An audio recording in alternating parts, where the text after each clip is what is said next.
Le nombre de personnes souffrant de la sous-alimentation en Afrique subsaharienne est passé de 200 millions en 2015 à 224 millions en 2016, selon une étude récente de l'Organisation des Nations Unies pour l'alimentation et l'agriculture.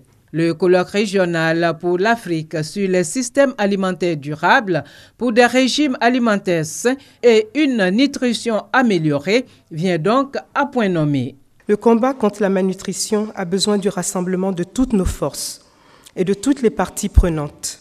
Ce combat est l'affaire des communautés, des organisations de la société civile et je dois dire de tout le monde, de chacun de nous. Et tous les secteurs sont concernés, à savoir la santé, l'agriculture, les ressources animales, l'industrie alimentaire, l'eau, l'assainissement, l'éducation avec l'alphabétisation de nos femmes, la protection sociale, etc. Le vice-président de la République, Daniel Kablan-Duncan, s'est pour sa part félicité de l'appui que les partenaires au développement apportent aux pays africains dans la mise en œuvre de politiques agricoles, alimentaires et nutritionnelles.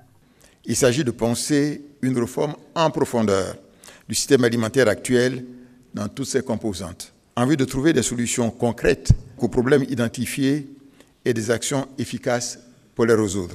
La Côte d'Ivoire constitue, on peut le dire, une puissance agricole en Afrique de l'Ouest, compte tenu de ses performances remarquables tant au niveau des cultures de rente qu'au niveau des cultures vivrières. La production agricole totale, toutes cultures confondues, est passée donc de 16 millions de tonnes en 2011 à 24 millions de tonnes en 2016. L'objectif du gouvernement est de conforter la sécurité alimentaire et nutritionnelle et de faire de la Côte d'Ivoire l'un des grands greniers de la sous-région. L'ouverture de cette rencontre de haut niveau organisée par la FAO et l'OMS a aussi été l'occasion pour les responsables de ces deux institutions de présenter leur rapport annuel. Des rapports qui soulignent la nécessité d'intensifier les efforts dans le but d'atteindre l'objectif numéro 2 du développement durable à l'horizon 2030.